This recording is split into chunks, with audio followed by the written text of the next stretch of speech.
Welcome back again, students, to my class English Spoken with PK.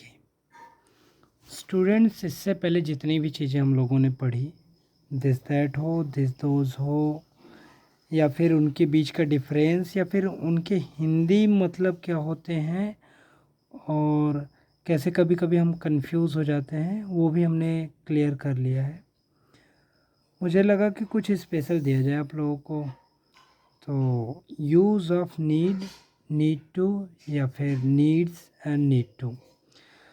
We are going to study need and need to in present indefinite. मतलब हम जो need या need to या needs और need to पढ़ने वाले हैं, that we are going to study in present indefinite. Present indefinite में पढ़ेंगे।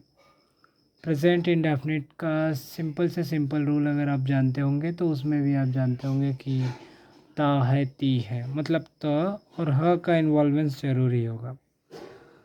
तो उसी को पढ़ेंगे। जैसे कि कभी कभी सेंटेंसेस बनते हैं, मुझे एक पेन की ज़रूरत है, आई नीड लाइक, वो तो ट्रांसलेशन हो जाएगा। मुझे ये काम करने की ज़रूरत है, इस तरह के। तो पहले तरह का जो सेंटेंस है वो फॉर ऑब्जेक्ट, मतलब उसमें एक पेन की ज़रूरत है, कोई एक ऑब्जेक्ट है, एक पेन जो है ये ऑब्जेक्ट है। दूसरे तरह के सेंटेंस में यही अगर हम देखें तो मुझे ये काम करने, मतलब कोई एक्शन है।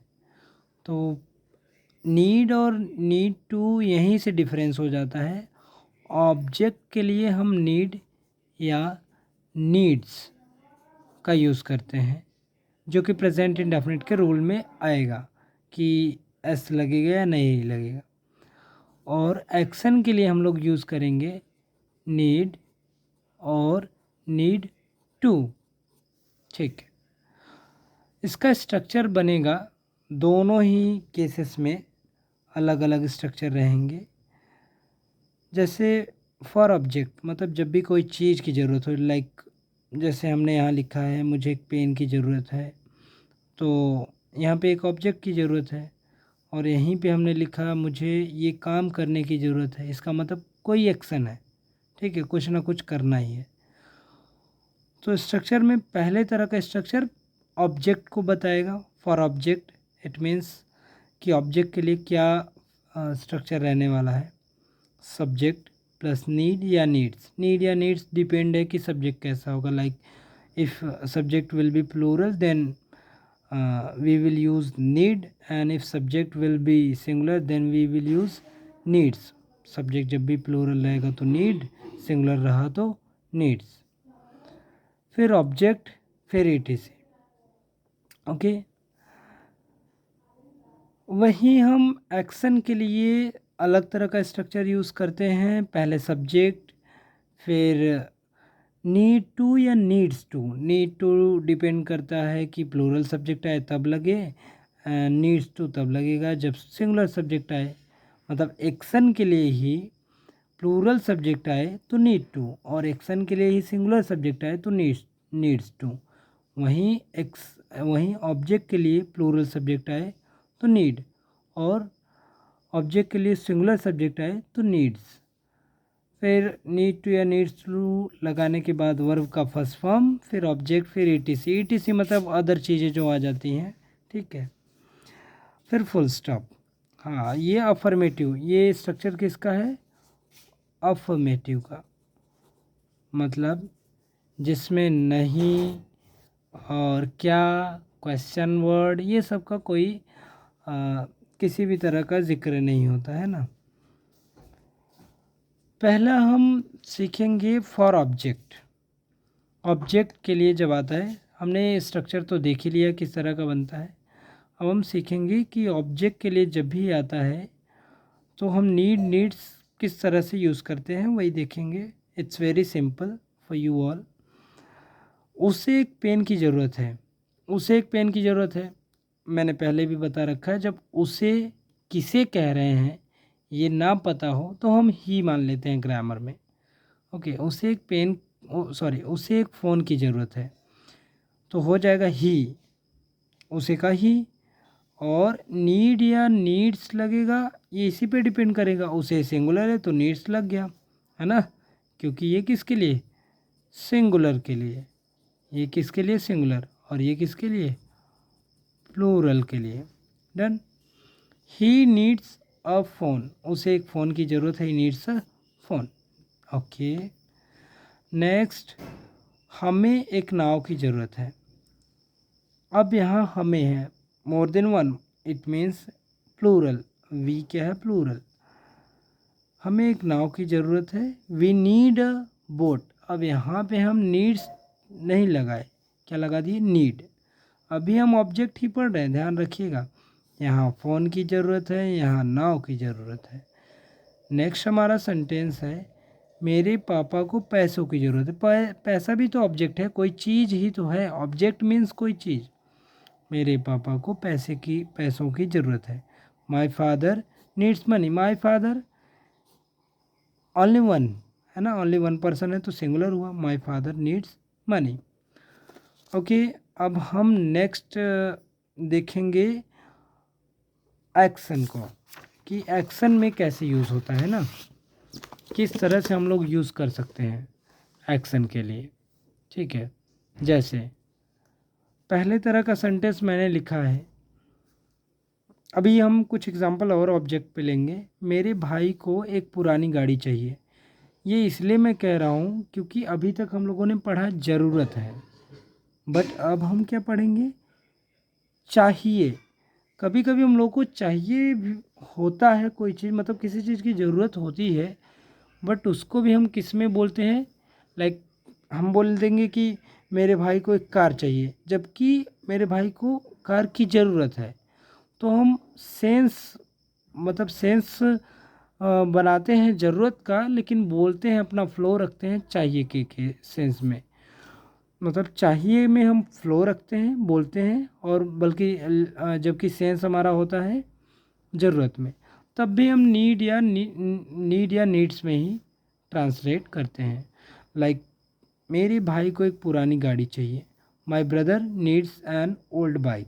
ओके, गाड़ी का मतलब यहाँ मैंने बाइक समझ लिया है।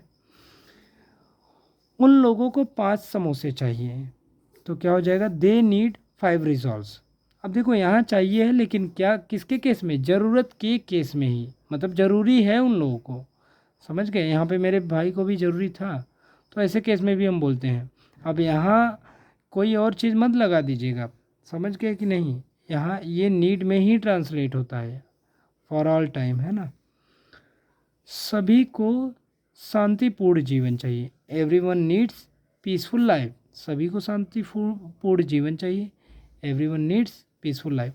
सभी को ऑल भी कहते हैं, एवरीवन भी कहते हैं। ऑल लगा देंगे तो प्लूरल हो जाएगा, एवरीवन है तो सिंगुलर है, तो नीड्स लगा दिया।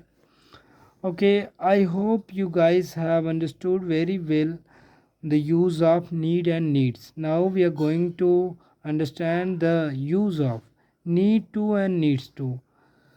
Be careful about the class, only then you can understand very properly. Okay, तो for action, now it's for action. अब for action क्या होता है, need to and need to needs to.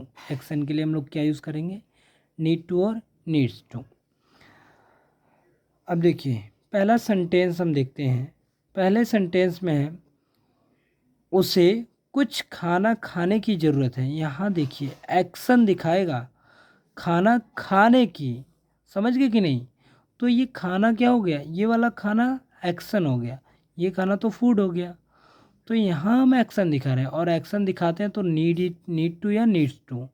अब नीड टू लगेगा किसके लिए, प्लूरल के लिए। मतलब नीड टू लगेगा कि नीड्स टू, ये किस पर डिपेंड करता है, इस पर कि सब्जेक्ट सिंगुलर है या प्लूरल। उसे कुछ खाना खाने की ज़रूरत है, तो इसके लिए हम ट्रांसलेट क्या बना देंगे, he needs to eat some food. Okay, ऐसे ही सेकेंड, हम लोगों को 2 बैग खरीदने की ज़रूरत है। अगर यहीं होता 2 बैग की ज़रूरत है, इसका मतलब वो सेंटेंस किसका है, ऑब्जेक्ट का। लेकिन मैंने यहाँ लिखा क्या है, 2 बैग खरीदने की ज़रूरत है। मतलब एक्शन है यहाँ पे, खरीदना इज एक्शन। तो हम इसको किस में ट्रांसलेट करेंगे, वी नीड टू किस लिए लगे, क्योंकि वी क्या है, वी इज़ प्लूरल है ना, जो वी वर्ड है दैट इज़ प्लूरल। तो इस वजह से हम लोग we need to buy 2 bags, तो नीड टू में हम लोग ट्रांसलेट कर दिए। Okay, our next sentence is तुम्हें और पढ़ने की ज़रूरत है। तो ये हो जाएगा तुम्हें को भी हम प्लूरल रखते हैं। प्रेजेंट इंडेफिनिट में तो आई भी तो प्लूरल ही होता है ना, और यू भी प्लूरल होता है। तुम्हें और पढ़ने की ज़रूरत है, you need to read more, you need to read more. ठीक है, सभी लोगों को शांतिपूर्ण तरीके से जीने की ज़रूरत है, everyone needs to live with peaceful manner. अब सभी लोग को एवरीवन भी ऑल भी लगा सकते हैं, एवरीवन लगाया तो सिंगुलर हो गया तो नीड्स टू हो गया, ऑल लगाते तो नीड टू हो जाता क्योंकि वो प्लूरल रहता। Live with peaceful manner, live और लिव। ओके, एक चीज़ ध्यान में रखिएगा आप लोग कि चाहिए का केस जो है बस केवल ऑब्जेक्ट के लिए यूज़ करिएगा। आप एक्शन में कभी मत कहिएगा कि उसे कुछ खाना चाहिए, तब वो चला जाएगा शुड में, समझ गए कि नहीं। उसे कुछ खाना चाहिए, तुम्हें बैठना चाहिए, एक्शन में करेंगे तो वो शुड में चला जाएगा। नीड या नीड्स में ट्रांसलेट करना है तो चाहिए वाला बस ऑब्जेक्ट में ही रखना, कभी भी आप लोग एक्शन में मत रखना, ठीक है। एक्शन के लिए वो नहीं बना है, ठीक। जैसे हम ये अगर कहते हैं उसे कुछ खाना खाना चाहिए, तो वो हम नीड में कभी ट्रांसलेट नहीं करेंगे। लेकिन अगर हम ये कहते हैं उसे कुछ खाना चाहिए, मतलब बस फूड ही चाहिए, उसको खाना नहीं है, फूड ही चाहिए, तो हम उसको नीड में ट्रांसलेट कर सकते हैं। Like he needs some food, उसे कुछ खाना चाहिए, उसे एक बैग चाहिए, ही नीड्स अ बैग। समझ गए। I hope you all guys have understood very well. Thank for watching my video. Keep watching my videos to understand any concept very clearly. Thanks to you all.